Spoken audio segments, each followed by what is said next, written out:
Injected into the atmosphere. It doesn't make any sense. Basically, we can grab this heat and reuse it for other purposes also. You have heard probably on all this hype about AI, blockchain, crypto, all these crazy buzzwords. This means hardware that in the same space generates much more heat, like a light bulb from decades ago that irradiates a lot of heat. And on the other hand, you see trends around edge computing, connected cars, IoT, smart cities, all these extra buzzwords, which means decentralized compute anywhere. So basically increased cost of maintenance and more data centers popping up everywhere. Like in the automobile industry many decades ago, we have to move to liquid cooling. There is a physical limitation to the capacity of basically getting the heat out of the compute using existing air-cooled technologies.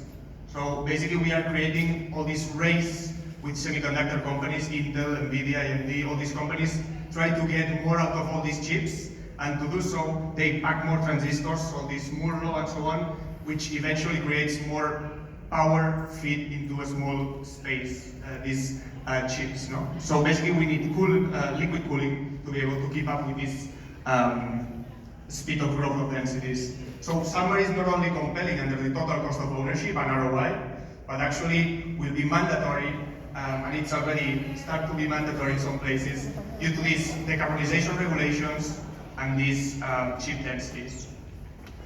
This is how a data center usually works. All these aisles of racks for basically, in some cases or most of the cases, enclosed so that you can feed air conditioning, air cooled through this raised flooring, and then it passes through the racks, and then on the other side or behind the scenes you have heat exchangers and cooling towers that consume a lot of electricity and evaporate a lot of water.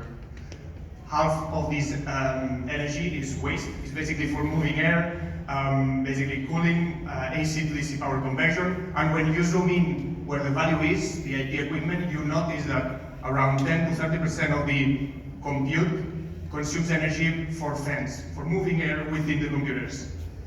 We basically eliminate all this waste. How we do it? We created this full stack technology, hardware, software, chemical, now also robotics technology that basically has digital temperature, flow rate, and level sensors, and allows us to move a fluid throughout the electronics and dissipate the heat